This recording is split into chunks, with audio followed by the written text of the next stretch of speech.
All right, I'm here with Lakeland head basketball coach Clint Wright Sr. His team wins today 55-52 of the Churchland Truckers as they move to 5-1 on the season, coach. And the first 2-3 minutes, it was kind of rough to watch. Both offenses feeling each other out, but your guys from the perimeter got going. It was Cavaliers, Raymond Bellamy, and your son Clint Wright Jr. all knocking down threes, and you got fit off that. Yeah, definitely we felt that it was a very sluggish start. I even thought that it started in the warm-ups. I didn't get the feel that we were sweating like we were supposed to, so I kind of had a notion that we would start off a little slow, so I called some offenses to kind of speed us up a little bit. Even on the defensive side, we started chasing them around a little bit more, which kind of sped us up, sped them up, and then that's the type of game that we like to play.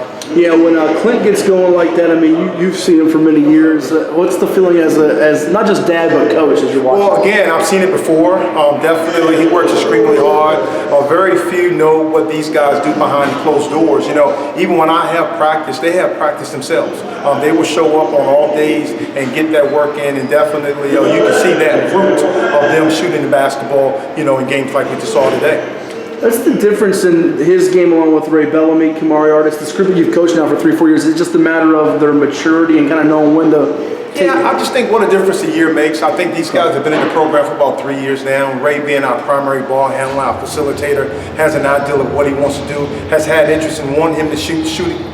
Colleges have had interest in him wanting to play shooting guard, so he's playing more off the ball. And then you've got Kamari Artis, who's our physical finisher. He does a lot of the intangibles that doesn't show up, in the book. And then of course you've got Clint that fairly shoots it fairly well. And when he's in his zone, he's in his zone. What did this Churchland team present you today? It looked like they switched some zones at you, and then their big guy got going with some jams, Tywan McKenzie. Well, I definitely love playing Eastern District basketball teams. They definitely bring that edge. Defensively, the bumps and things like that. We do see it in the Southeastern District, but not consistently like we do for the full game, when we play Eastern District team. And I think McKenzie's probably the best post player in the area. I think effectively on the block, you've got to be able to front him, and then you've also got to have help. So he put forth a valued effort in us just trying to defend and keep him out. I thought when he missed that dunk, that kind of took a lot out of him, and it helped us indeed. Well, we spoke about it in the Monday game a couple weeks back with Grassfield. You're trying to get your post game going. You had a stretch there where Tyshawn got a bucket early, and then Sean Mitchell in the third quarter had a couple plays. It's just a matter of getting those longer stretches of that to just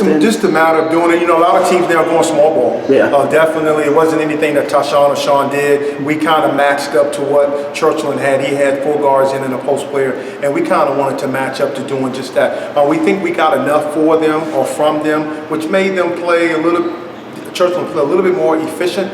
And then definitely when we won all guards, we feel like we got a small advantage in that. Well, any win, especially against Eastern District, 4A, 3A, 5A, are good wins.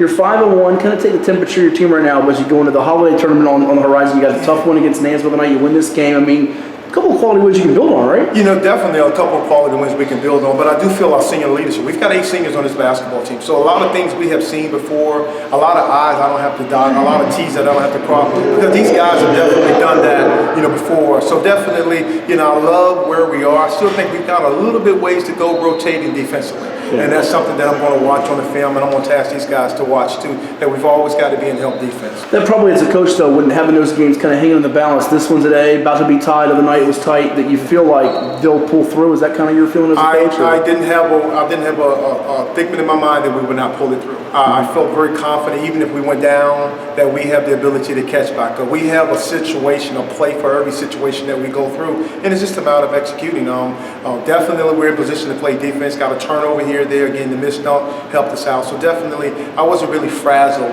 and I don't want to show them that I'm frazzled, because then the team will take on that personality.